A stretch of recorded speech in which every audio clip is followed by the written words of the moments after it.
저는 돌아가지 않았습니다. 철조망 앞에서 저는 멈췄습니다. 뒤에서 엄마가 돌아가자고 소리쳤습니다. 질문 하나만 드릴게요.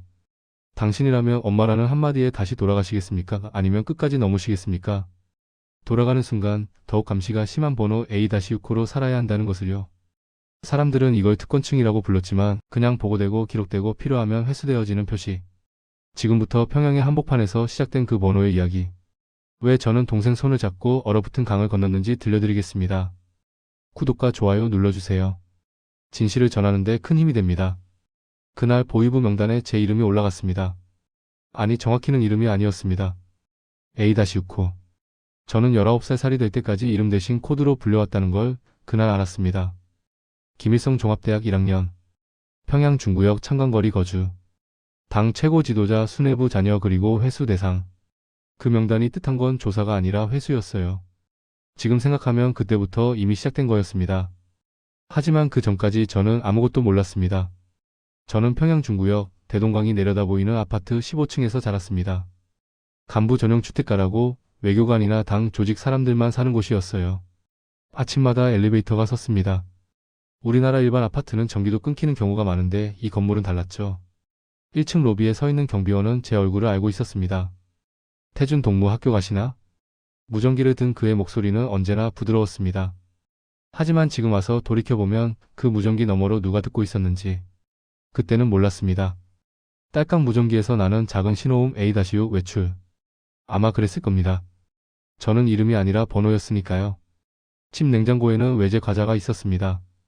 바나나, 초콜릿, 고기도 늘 있었어요. 겨울에도 난방은 끊긴 적이 없었습니다.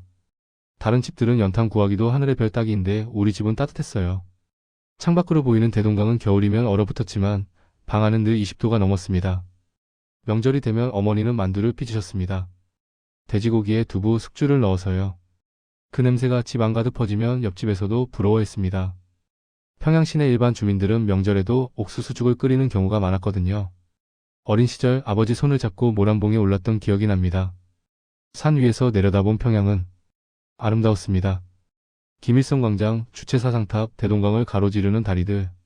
아버지는 제 머리를 쓰다듬으며 말씀하셨죠. 태준아, 우리가 이 나라를 지켜야 한다. 저는 그때 그 말을 의심하지 않았습니다. 아버지를 믿었고 체제를 믿었고 제가 특별하다고 생각했습니다. 하지만 특별한 건 저를 지켜주는 게 아니라 저를 감시하기 위한 이유였습니다. 사람들은 이걸 특권이라고 불렀습니다. 하지만 지금 한국에서 돌이켜보면 그건 특권이 아니라 표식이었습니다. A-6호. 감시 대상 어급 6번째.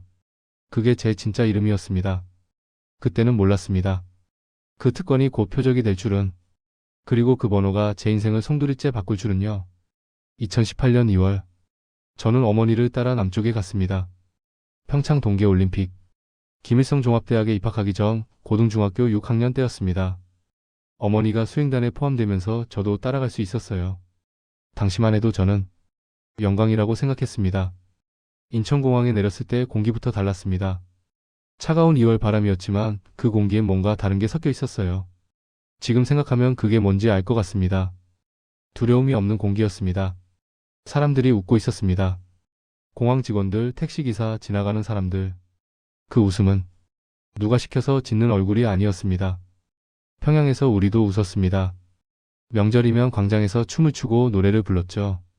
하지만 그 웃음 뒤에는 늘 누군가의 시선이 있었어요.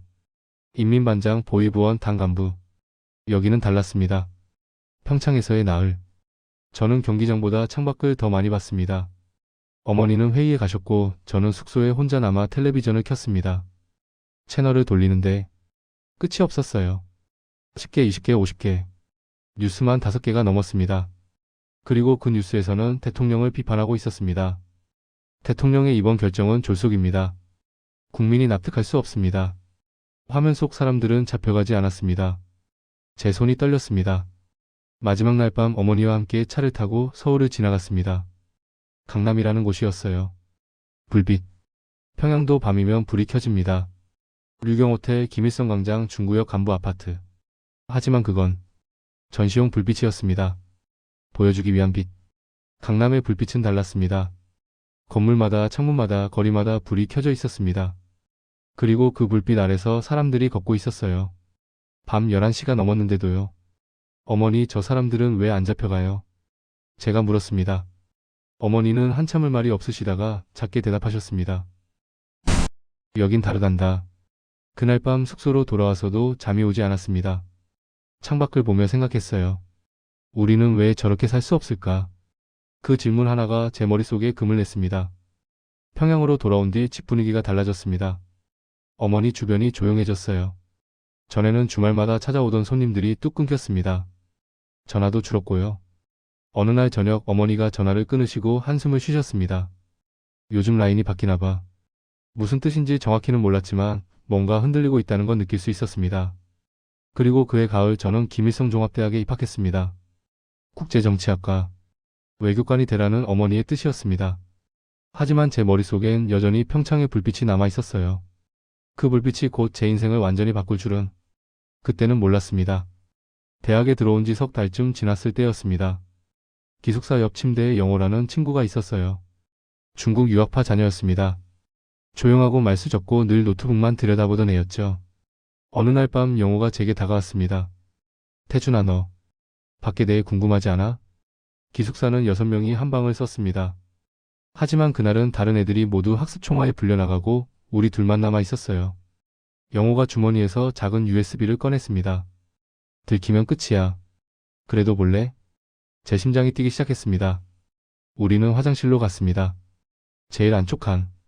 문을 잠그고 변기 뚜껑을 덮고 그 위에 앉아서 노트북을 켰습니다.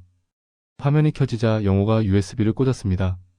남한 뉴스, 외국 방송, 인터넷 영상들. 화면 속에는 자유가 있었습니다.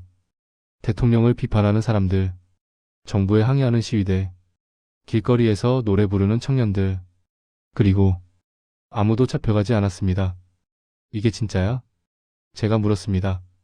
다 진짜야. 우리만 몰랐던 거지. 그때 밖에서 소리가 들렸습니다. 발소리, 폭도를 걷는 소리. 우리는 숨을 죽였습니다. 제 심장 소리가 너무 커서 밖에서 들릴 것 같았어요. 발소리가 화장실 문 앞에 멈춰 섰습니다. 누군가 서 있었습니다. 영호가 노트북을 끄고 USB를 뺐습니다. 저는 변기 물을 내렸어요. 최대한 자연스럽게.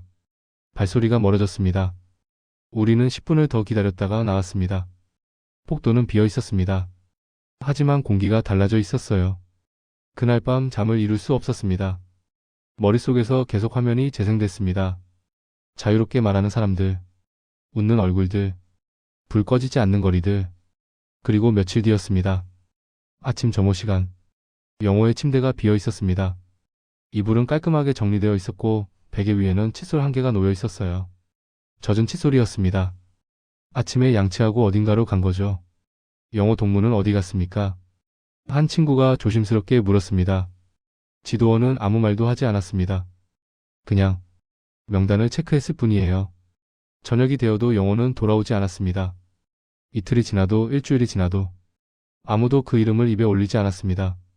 마치 처음부터 존재하지 않았던 것처럼 침대만 텅 비어 있었습니다. 그게 대답이었습니다.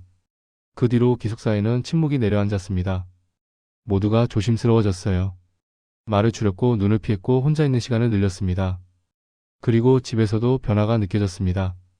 주말에 집에 갔을 때 현관문에 낯선 스티커가 붙어 있었어요. 빨간 점 하나. 작았지만 저는 알았습니다. 가택 검열 대상. 어머니는 말씀이 줄어드셨습니다. 전화도 받지 않으셨어요. 명절 때 오시던 손님들도 완전히 끊겼습니다. 태준아. 어머니가 조용히 말씀하셨습니다. 요즘 집안 단속이 심해. 조심해야 한다. 그 말 속에 담긴 무게를 저는 느낄 수 있었습니다. A-6호. 저는 이미 감시받고 있었습니다. 그리고 그 시선은 점점 더 가까워지고 있었어요. 그날 밤 저는 영호의 빈 침대를 보며 생각했습니다. 다음은 내 차례일까? 그리고 그 두려움은 곧 현실이 될 참이었습니다. 2024년 겨울이었습니다. 주말에 집에 갔을 때 어머니가 우리 남매를 거실로 불렀습니다. 어머니의 얼굴은 굳어 있었어요. 평소와 달리 손이 떨리고 계셨습니다. 서연야. 어머니가 동생을 불렀습니다. 네, 어머니. 17살 동생 서연이는 아직 고등중학교 5학년이었습니다. 키가 작고 목소리가 낮고 늘 제 뒤에 숨어 다니던 아이였어요. 당에서 결혼 대상자가 정해졌단다. 어머니의 목소리가 떨렸습니다. 결혼요? 서연의 얼굴이 하얗게 변했습니다. 조직 지도부 쪽 동물한다.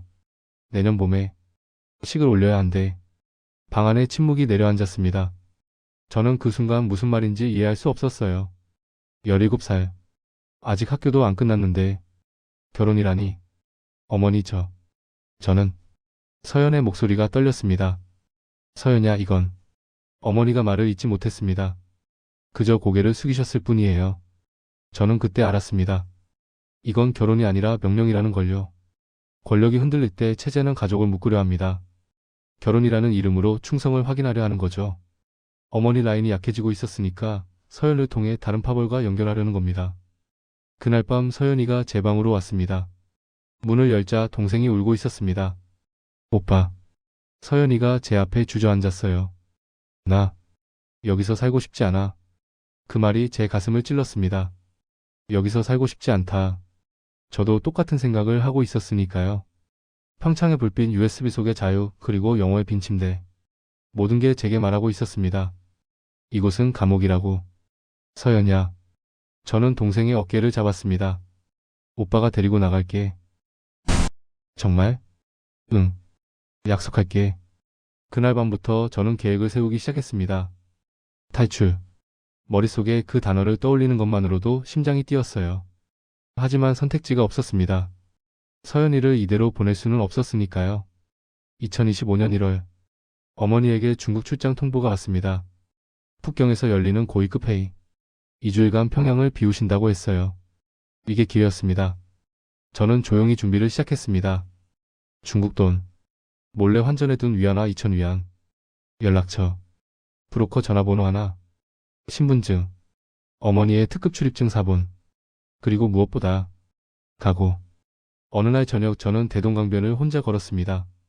어린 시절 아버지와 함께 걷던 그 길. 모란봉이 보이고 주체사상탑이 보이고 김일성 광장이 보이는 그 길. 아버지 죄송합니다. 마음속으로 말했습니다. 하지만 저는 서연이를 지켜야 합니다. 동생만큼은 자유롭게 살게 해주고 싶습니다. 바람이 불었습니다.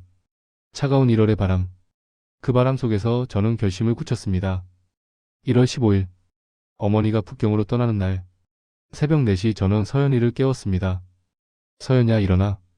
가자. 어디요? 자유로운 곳으로. 동생은 아무 말도 하지 않았습니다. 그저 가방 하나를 들고 제 손을 잡았을 뿐이에요. 우리는 집을 나섰습니다. 엘리베이터를 타고 내려가면서 마지막으로 집을 돌아봤습니다. 15층. 대동강이 보이는 그 집. 명절마다 만두를 빚던 그 주방. 아버지와 함께 웃던 그 거실. 다시는 돌아오지 못할 곳이었습니다. 1층 로비에 경비원이 서 있었습니다. 태준 동무 이른 새벽에 어디 가시나? 학교 일찍 가야 해서요. 동생도요? 네. 함께 가기로 했어요. 경비원이 무전기를 들었습니다. 딸깍. A-6 외출. 동반일. 그게 마지막이었습니다. 우리는 평양역으로 향했습니다. 그리고 그 순간부터 저희의 탈출이 시작됐습니다. 돌이킬 수 없는 길이었습니다. 평양역은 새벽부터 사람들로 붐볐습니다. 지방에서 올라온 사람들, 출장 가는 간부들, 장사치들. 모두가 어딘가로 가고 있었어요. 저는 매표소로 갔습니다. 청진까지 특실 이장이요. 신분증 보여주시겠습니까? 저는 가방에서 신분증을 꺼냈습니다. 당 고위급 자녀 신분증. 빨간 도장이 찍힌 특급 표시가 된 증명서였어요. 매표원의 얼굴이 바뀌었습니다. 아, 네. 잠시만요. 표가 나왔습니다. 특실 칸. 침대차. 일반 칸은 사람들이 빼곡히 서서 가지만 특실은 달랐습니다. 좌석이 있고 난방이 되고 물도 나왔어요. 특권은 우리를 빠르게 움직이겠습니다. 하지만 지금 생각하면 그 특실표는 저희를 추적하는 가장 확실한 증거이기도 했습니다. 기차가 출발했습니다. 창밖으로 평양이 멀어졌어요. 주체사상탑, 대동강, 모란봉. 제가 태어나고 자란 도시가 점점 작아졌습니다. 서연이는 창가에 앉아 밖을 보고 있었어요. 울지 않았습니다. 그저 조용히 사라지는 평양을 바라볼 뿐이었죠. 오빠. 응? 우리 다시 못 돌아오는 거지? 저는 대답하지 못했습니다. 기차는 북쪽으로 달렸습니다. 평양에서 청진까지 12시간. 특실 칸에는 우리 말고도 몇 명이 더 있었습니다. 간부처럼 보이는 중년 남자, 외국인으로 보이는 여자, 그리고 군복을 입은 장교 한 명. 저는 눈을 피했습니다. 누구도 쳐다보지 않으려 했어요. 하지만 느낄 수 있었습니다. 누군가 저희를 보고 있다는 걸요. 오후 4시쯤 기차가 한 역에 멈춰 섰습니다. 순천역이었습니다. 역무원이 올라와서 신분증을 확인했어요. 하나하나 체크하면서 명단에 표시를 했습니다. 제 차례가 왔습니다. 신분증 보여주십시오. 저는 신분증을 건넸습니다. 역무원이 명단을 보더니 무전기를 꺼냈습니다. 특급 A-6호 확인. 그 순간 제 심장이 멈췄습니다. A-6호. 역무원이 저를 쳐다봤습니다. 그리고 신분증을 돌려줬어요. 가십시오. 저는 겨우 숨을 쉬었습니다. 하지만 알았습니다. 기록이 남았다는 걸요. 특실표는 빨랐습니다. 하지만 그 표가 남긴 기록은 더 빨랐습니다. 2025년 1월 15일 오전 6시. 평양역 출발. A-6호 동반 1명. 청진 방면. 그 기록은 이미 평양으로 전송되고 있었을 겁니다. 밤이 되었습니다. 기차 안은 어두워졌고 사람들은 잠들기 시작했어요. 서연이도 제 어깨에 기대어 눈을 감았습니다. 저는 잠들 수 없었습니다. 창밖을 보며 생각했어요. 지금쯤 어머니는 알고 계실까? 보이부는 이미 움직이고 있을까? 기차는 어둠 속을 달렸습니다. 그리고 새벽 5시 기차가 멈췄습니다. 청진역이었습니다. 여기서부터는 특권이 통하지 않았습니다. 국경지대는 달랐어요. 보이부 검문이 삼엄하고 모든 이동이 통제되는 곳이었습니다. 저는 서연이를 깨웠습니다. 서연아, 일어나. 이제 걸어야 해. 네. 우리는 기차에서 내렸습니다. 청진에서 회령까지 다시 4시간. 하지만 이번엔 버스도 기차도 없었습니다. 국경지대로 가는 대중교통은 제한되어 있었거든요. 우리는 걸어야 했습니다. 1월의 추위. 영하 15도. 서연이의 손이 얼어갔습니다. 저는 제 장갑을 벗어 동생에게 끼워줬어요. 오빠는 괜찮아? 응. 오빠는 괜찮아. 거짓말이었습니다. 제 손끝도 얼어 터질 것 같았으니까요. 하지만 멈출 수 없었습니다. 저 앞에는 두만강이 있었고 그 강 너머에는 자유가 있었으니까요. 오후 3시 우리는 회령에 도착했습니다. 그리고 그 순간 저는 느꼈습니다. 누군가 우리를 기다리고 있다는 걸요. 회령의 밤은 평양보다 훨씬 추웠습니다. 브로커를 만난 건 폐가였습니다. 국경에서 3km 떨어진 아무도 살지 않는 집. 문을 열자 냉기가 쏟아졌어요.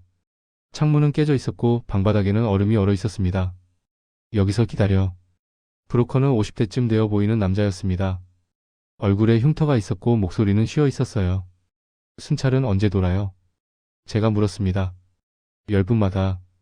딸 없는 날만 가능해. 오늘이 음력 28일. 금음 전날이었습니다. 우리는 어둠 속에서 기다렸습니다. 서연이가 떨고 있었어요. 추위 때문인지 두려움 때문인지 알 수 없었습니다. 괜찮아. 오빠가 있잖아. 저는 동생을 껴안았습니다. 하지만 제 몸도 떨리고 있었어요. 밤 11시. 브로커가 말했습니다. 간다. 우리는 폐가를 나섰습니다. 칠흑 같은 어둠. 달도 별도 보이지 않았습니다. 발밑에서 눈 밟는 소리가 났어요. 뽀드득 뽀드득. 그 소리가 너무 크게 들렸습니다. 소리 내지 마. 브로커가 속삭였습니다. 우리는 강둑으로 내려갔습니다. 두만강. 얼어붙은 강이 눈앞에 펼쳐졌어요. 너비는 50m쯤. 그 너머가 중국이었습니다. 순찰 지나가면 뛴다. 10분 안에 건너야 해. 브로커의 숨소리가 거칠었습니다. 우리는 숨죽이고 기다렸습니다. 그때 멀리서 소리가 들렸습니다. 발소리. 군화 소리. 순찰대였습니다. 손전등 불빛이 강변을 후고 지나갔어요. 우리는 바위 뒤에 숨어 숨도 쉬지 않았습니다. 제 심장이 귓가에서 쿵쾅거렸습니다. 순찰대가 지나갔습니다. 지금이야. 브로커가 소리쳤습니다. 우리는 뛰었습니다. 얼음 위로. 발밑에서 소리가 났어요. 우드득. 깨지는 소리. 빨리. 서연이의 손을 잡고 뛰었습니다. 5m, 10m, 20m. 그때였습니다. 멈춰. 뒤에서 고함 소리가 들렸어요. 순찰대가 돌아온 겁니다. 뛰어. 멈추지 마. 브로커가 소리쳤습니다. 총소리가 울렸습니다. 당. 귀가 멍했습니다. 하지만 멈출 수 없었어요. 뒤에서 군견이 짖었습니다. 와라라랄. 그 소리가 점점 가까워졌습니다. 30m, 40m. 발밑에서 얼음이 금 가는 소리가 들렸어요. 저거. 조심해. 얼음이 약해. 브로커가 외쳤습니다. 하지만 너무 늦었습니다. 우드득. 얼음이 깨졌습니다. 서연이가 물속으로 빠졌어요. 서연아. 저는 동생의 팔을 붙잡았습니다. 물이 옷을 적셨어요. 영하의 물. 온몸이 얼어붙는 것 같았습니다. 오빠. 서연이가 울먹였습니다. 놓지마. 절대 놓지마. 저는 있는 힘을 다해 동생을 끌어올렸습니다. 뒤에서 총소리가 또 들렸습니다. 당. 당. 얼음 옆으로 총알이 박혔어요. 거의 다 왔어. 조금만 더. 브로커가 손을 뻗었습니다. 45m, 48m. 그리고 50m. 우리는 강 반대편에 발을 디뎠습니다. 중국 땅이었습니다. 뒤를 돌아보니 순찰대가 강 건너편에 서 있었어요. 총을 겨눈 채로. 하지만 건너오지는 못했습니다. 국경을 넘을 수 없었으니까요. 이 개새끼들. 잡혔다 봐라. 고함 소리가 들렸습니다. 브로커가 저희를 끌었습니다. 빨리 가. 여기도 안전하지 않아. 우리는 어둠 속으로 뛰었습니다. 폐를 찢는 듯한 추위. 젖은 옷이 얼어붙었어요. 서연이는 이를 딱딱 떨고 있었습니다. 하지만 우리는 살아 있었습니다. 그리고 자유의 땅을 밟았습니다. 그 순간 저는 무릎이 꺾였어요. 주저앉아 울었습니다. 해냈어. 우리 해냈어. 서연이도 울고 있었습니다. 하지만 그 눈물이 슬픔인지 기쁨인지 알 수 없었어요. 브로커가 말했습니다. 축하는 나중에. 지금은 숨어야 돼. 우리는 어둠 속으로 사라졌습니다. 그날 밤 저는 알았습니다. 탈출은 끝이 아니라 시작이라는 걸요. 중국은 자유가 아니었습니다. 브로커가 저희를 데려간 곳은 연길의 한 농가였습니다. 조선족 마을. 간판도 간판에 쓰인 글자도 한글이었어요. 이틀만 있어. 그 다음엔 몽골로 보낼게. 브로커가 말하고 떠났습니다. 우리를 맡은 건 60대쯤 되어 보이는 조선족 할머니였습니다. 에고 너희들. 젖은 옷 벗어. 감기 걸리겠다. 할머니는 따뜻한 물을 데워주셨어요. 그리고 헌옷을 주시며 말씀하셨습니다. 우리도 다 고향이 북쪽이란다. 같은 핏줄 아니냐. 도와야지. 그 말에 저는 울컥했습니다. 서연이는 이틀 동안 열이 났습니다. 두만강 물에 빠졌던 충격 때문이었어요. 할머니는 약을 구해오셨고 죽을 끓여 먹이셨습니다. 고맙습니다. 제가 말했습니다. 괜찮다. 살아서 나가거라. 이틀째 밤이었습니다. 저는 창고에서 자고 있었어요. 서연이는 안방에서 쉬고 있었고요. 그때 밖에서 소리가 들렸습니다. 차 소리, 엔진 소리. 저는 벌떡 일어났습니다. 창문 틈으로 내다보니 검은 승용차 2대가 마당에 들어오고 있었어요. 차에서 남자들이 내렸습니다. 4명. 검은 점퍼에 짧은 머리. 말투와 억양이 익숙했습니다. 저는 그 순간 직감했습니다. 북쪽 사람들이다. 할머니가 현관 앞으로 나갔어요. 누구십니까? 탈북자 둘 있지? 남자의 목소리가 날카로웠습니다. 무슨 말씀이십니까? 김태준, 김서연, 김여정 최고위 부위원장 자녀 둘이다. 제 심장이 멈췄습니다. 이름을 알고 있었습니다. 신분까지 알고 있었어요. 추적이었습니다. 여기 없습니다. 할머니가 말했습니다. 수색한다. 남자들이 집 안으로 들어오기 시작했습니다. 저는 창고 뒤편으로 숨었어요. 손으로 서연이가 있는 방향을 가리키며 입을 막았습니다. 발소리가 가까워졌습니다. 창고 문이 열렸어요. 손전등 불빛이 안을 후었습니다. 저는 숨도 쉬지 않았습니다. 그때 할머니의 목소리가 들렸습니다. 아이들은 사흘 전에 떠났어요. 목사님이 데려갔다고. 어디로? 모릅니다. 저도 모른다고요. 남자가 뭔가 집어던지는 소리가 났습니다. 거짓말하면 죽는다. 진짜입니다. 이미 없어요. 긴 침묵. 그리고 발소리가 멀어졌습니다. 차문 닫는 소리. 엔진 소리. 차들이 떠났습니다. 저는 그제야 숨을 쉬었어요. 할머니가 창고로 오셨습니다. 애야 지금 당장 떠나야 한다. 네. 연락할 데가 있어. 오늘 밤 안에 빠져나가거라. 할머니는 전화를 걸었습니다. 1시간 뒤 낯선 남자가 왔습니다. 한국 선교사였어요. 몽골로 갈 겁니다. 지금 출발합니다. 우리는 차에 올랐습니다. 할머니가 손을 흔들었어요. 살아라 애들아. 그게 마지막이었습니다. 차는 밤새 달렸습니다. 중국과 몽골 국경. 사막이 펼쳐졌어요. 영화의 사막. 끝없는 모래와 얼음. 여기서 걸어야 합니다. 선교사가 말했습니다. 우리는 철조망 앞에 섰습니다. 높이 3m의 철조망. 그 너머가 몽골이었어요. 저기 구멍이 있습니다. 기어가세요. 우리는 기었습니다. 모래가 얼굴에 붙었어요. 손이 베었고 무릎이 까졌습니다. 그때 뒤에서 소리가 들렸습니다. 김태준. 제 이름을 부르는 소리. 돌아보니 저 멀리 남자 하나가 서 있었어요. 김태준 돌아가자. 어머니가 기다리신다. 그 목소리는 아는 목소리였습니다. 보이부 직원. 어머니 수행원이었던 사람. 어머니가 울고 계신다. 돌아오면 용서해 주신대. 저는 멈췄습니다. 어머니. 그 단어가 제 발을 붙들었어요. 하지만 서연이가 제 손을 잡았습니다. 오빠 가요. 서연아. 우린 이미 나왔어요. 돌아갈 수 없어요. 동생의 눈에 눈물이 고였습니다. 저는 고개를 돌렸습니다. 미안합니다. 저는 소리쳤습니다. 그리고 철조망을 넘었습니다. 몽골 땅. 저 멀리 몽골 군인이 서 있었어요. 한국 대사관. 제가 소리쳤습니다. 한국 대사관으로 가겠습니다. 군인이 무전기를 들었습니다. 그리고 고개를 끄덕였어요. 따라와. 그 순간 저는 무릎이 꺾였습니다. 감사합니다. 감사합니다. 울란바토르. 한국 대사관. 태극기가 펄럭이고 있었습니다. 문을 열고 들어서자 직원이 말했습니다. 보호하겠습니다. 그 한마디에 모든 긴장이 무너졌습니다. 저는 그 자리에 주저앉아 울었어요. 서연이도 울고 있었습니다. 우리는 살아남았습니다. 대한민국 입국. 2025년 2월 3일. 비행기가 인천공항에 착륙했습니다. 창밖으로 보이는 불빛들. 평창에서 봤던 그 불빛들이 이제 제 것이 되었습니다.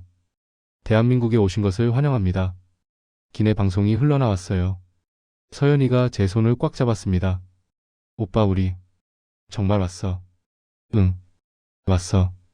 비행기에서 내려 입국장으로 갔습니다. 하나원 직원이 저희를 기다리고 있었어요. 고생 많으셨습니다. 이제 안전합니다. 그 말을 듣는 순간 저는 처음으로 실감했습니다. 더 이상 도망치지 않아도 된다는 걸요. 공항 화장실에 들어갔습니다. 깨끗한 화장실. 따뜻한 물이 나오고 휴지가 있고 비누가 있는 곳.